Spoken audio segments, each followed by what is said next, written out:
Miss Reagan, how you doing today? Pretty good, but there's some issues I'd like to talk to you about that have caused me some stress in my life. Okay. So I've lived with my roommate for almost a year now, and things started out great, but recently our situation in our apartment has gotten very tense and stressful, and I really don't know what else to do or how to go about it. We live in a strict no pets in our apartment rule in our complex. And at first she had one bunny that was an emotional support animal, which I allowed.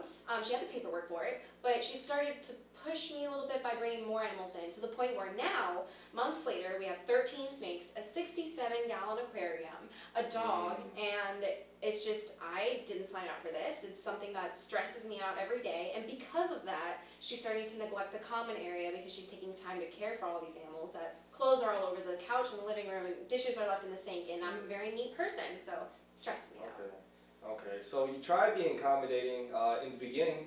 You allowed her to have a little rabbit or a bunny, but now just more and more pets are coming in. It's creating a burden on the home life, and a lot of things going on. Kind of seems like it stresses you. Yes, I'm extremely stressed, and it's not just the animals, it's the way that she goes about them. So whenever I do try to address her about it, or try to talk to her about maybe cutting down on some of it, she gets very defensive, treats me like a child, and it makes me discouraged to try to address her again. Okay. Let me ask you, how has the communication been in talking to her about the animals in the house, and also just on a daily basis? How's your relationship? My relationship with her is, well, I like to classify it as I pretend to live in a 1-1. I try not to talk to her unless it's something that I absolutely need to address. I'm the type of person that bottles things up, and then when I really can't handle it anymore, I'll explode.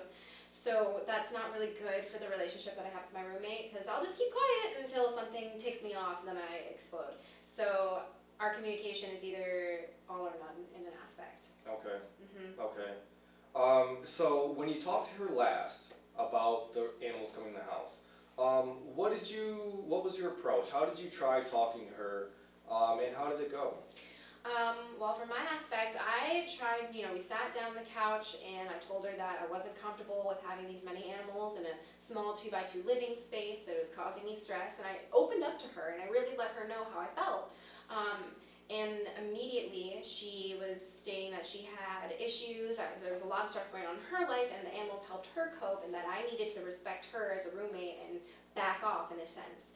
And then she, got up and stormed off.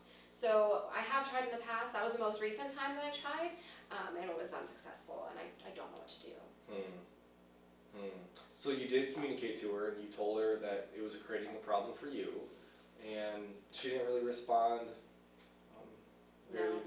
And she had no respect for me whatsoever as a roommate, and that's what I think a lot of good relationships should be based off of. The respect of, that we both are college students, we both have a lot of stress in our lives, but, a lease is a lease, and I'm doing her a favor as to not, go run and tell. I'm trying to be empathetic towards her, to let her have all these animals, but at the same time, I feel like I could very easily get her kicked out if I wanted to. And I feel like she's not even recognizing that fact, and she doesn't treat me as in, I'm even considering any of that. So it's very frustrating. Okay. Let me ask you, because you've talked to her in the past, on a rate of 1 to 10 now, how willing or ready do you think you are to talk to her again and maybe readdress the problem and hope to find a better solution? I would say I'm at maybe a 6. Okay. And I'm at that point where I want to give her another chance. I could give her another chance. But at the same time, I'm still kind of stuck in the middle, because I feel like she's not going to change at all about how she addresses me. Okay. Well, saying that you're a 6, what would bring you to like an 8? I think what could bring me to an 8 is if she was willing to maybe treat me as an equal and talk to me in a more respectful manner and not be so defensive and actually listen to what I have to say. Okay. So you want to be understood as the roommate. You would hope that she would better listen to you and hear what you have to say. Yeah, that's all correct. I feel like I'm not, my words are falling on deaf ears, and that no change is happening in my favor. Okay, well, given what you've tried in the past, is there anything you think you could do the next time you talk to her that could maybe bring you to that 8 instead of a 6, make you a little bit more prepared and willing to talk to her? Anything that I can do in specific with myself. Some ideas maybe would be implementing a chore chart. I feel like maybe making it visual to her and it's a reminder on the refrigerator maybe that would Okay. help. But I want to try. That's the only thing I could think of. I haven't really thought of anything else. Okay. Well, it's great that I hear that you are willing to try, and you're just trying to come up with a circumstance that you feel the most comfortable, and you think you would be able to communicate with her in the manner that you want, and make sure that you're understood and that she's really hearing what you have to say. Yeah, That's great. I think that would be the ideal thing. If I Okay. had to create a plan, like that would be ideal for that to happen as an outcome. Okay. Well,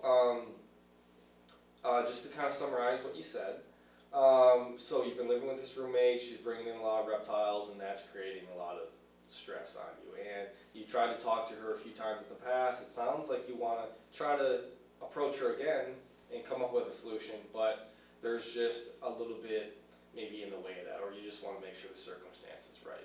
Yes, I finally think someone's understanding me. Okay. But that's exactly where I'm standing right now. It's just a matter of what to do next. I don't Okay. know. Well, can I recommend a few things that maybe past clients have done? Sure. Okay.